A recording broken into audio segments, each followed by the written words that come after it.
सबके बस की बात नहीं है। 13 पंथियों की पूजा सबसे सस्ती पूजा। लगता क्या है, जल चढ़ाओ बाहर निकल जाओ। 20 पंथी बनना है ना, पहले देखना पड़ता है कि जेब में 1500 रुपए हैं या नहीं। दूध दही घी आदि सब कुछ लेकर के आओ, फल फूल इतना लाके चढ़ाना पड़ता है, तब वो हिम्मत वाला काम है। और वो हम इसलिए हिम्मत कर लेते हैं क्योंकि हम जिसको चढ़ा रहे हैं उसे तहे दिल से भगवान मानते हैं। हम भूखे रह जाएंगे लेकिन भगवान को चढ़ाने से पीछे नहीं रहेंगे, सब कुछ समर्पित कर देंगे। ले प्रभु, तेरे चरणों में थाल थाल भर करके हम समर्पित कर रहे हैं, वो भावना होती है। साथियों, सबका कलेजा इतना बड़ा नहीं होता, लेकिन 20 पंथियों का जो कलेजा है उनसे बड़ा किसी का कलेजा नहीं होता, मैं गारंटी के साथ कहता हूं। साथियों, मुक्ताग्रहो, आचार्य कह रहे हैं आग्रह से मुक्त हो जाओ। मैं ना आग्रही हूं ना तुम्हें आग्रही बनने का संदेश देता हूं, लेकिन कहता हूं कि जो आचार्यों ने कहा है, जो हमारे पूर्वाचार्यों ने किया है, हम भी वही करें, तभी जाकर के यह धर्म सुरक्षित रहेगा।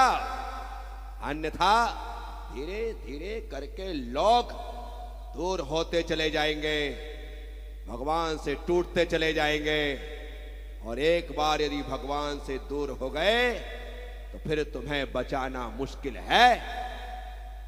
साथियों, जो भगवान के चरणों को पकड़ लेता है, समझ लेना उसने संसार के किनारे को पकड़ लिया है।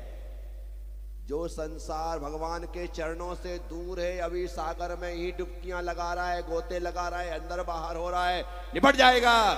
लेकिन जिसने भगवान के चरण पकड़ लिए हैं, वो किनारे पर लग करके रहेगा, ये मैं गारंटी देता हूं। तो साथियों, आचार्य महाराज पूज्यपाद स्वामी कह रहे हैं, मुक्ताग्रहो विनिवसन सजने बनेवा।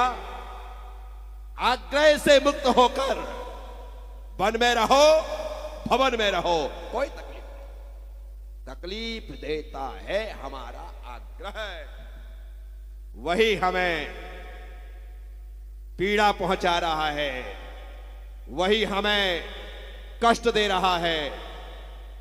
क्योंकि हर व्यक्ति अपने हिसाब से रहना चाहता है। अपने हिसाब से कैसे चलेगा काम? जिस घर में रह रहे हो उस घर को अपने हिसाब से मत चलाओ, अपितु उस घर के हिसाब से चलो तो घर में शांति रहेगी। इसी प्रकार से समाज को अपने हिसाब से मत चलाओ, धर्म को अपने हिसाब से मत चलाओ, धर्म के हिसाब से चलो तो मन में भी शांति रहेगी। ये बात पक्की है, मन में शांति। साथियों, मैं आप सबसे कह रहा हूं, हिसाब से चलाना नहीं है, हिसाब से चलना है। जिस दिन आप चलने लग जाओगे सब घर के हिसाब से, फिर देखो मजे। मैं एक बात और कहता हूं, आप घर में साथ नहीं रह सकते तो साथ रहना सीखो। साथ रहना सीखो या रखना सीखो। घर के परिवार के लोगों को साथ रखना सीखो या घर परिवार के लोगों के साथ। दो ही रास्ते हैं। नहीं, मेरी मुर्गी की 1.5 टांग, मैं तो अलग ही होकर के रहूंगा।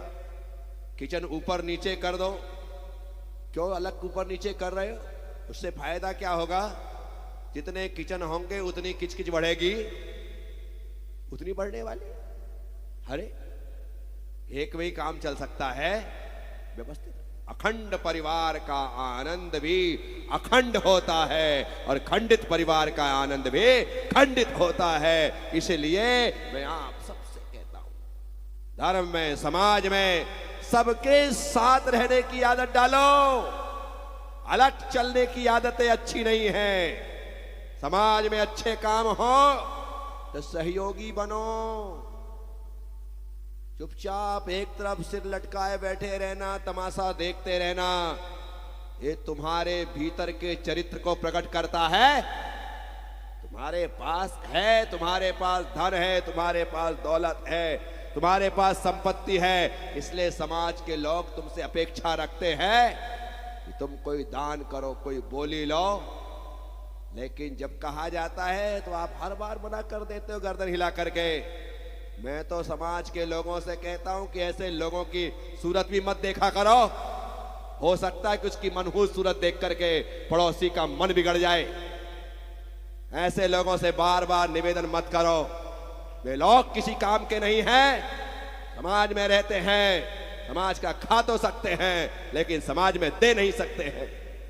साथियों, खाने की हिम्मत रखते हो तो देने की हिम्मत भी रखा करो कि लो आज मेरी तरफ से 5,000, 10,000, 50,000 रुपए मैं देता हूं, है इसलिए दे रहे हैं ना।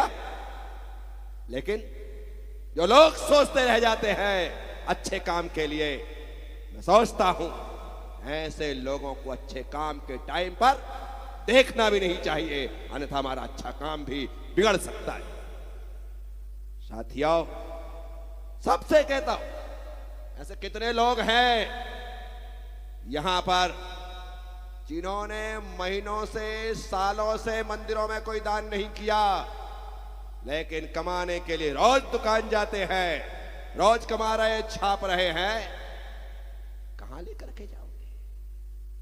यदि तुमने भगवान के लिए और धर्म की प्रभावना के लिए दान नहीं किया तो व्यर्थ है तुम्हारी दौलत, व्यर्थ है तुम्हारी संपत्ति।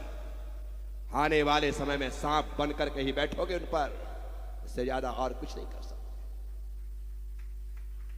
साथियों, मैं आप सबसे कहता हूं, छोड़िए अपने आग्रह को और पूरी तरह से भगवान के चरणों में समर्पित हो जाइए कि मेरा जीवन आपके लिए है, मेरा तन, मेरा मन, मेरा धन, मेरी हर श्वास आपके लिए है। फिर प्रभु अवसर मिले और मैं उस लाभ को ना लूं, ऐसा हो नहीं सकता है।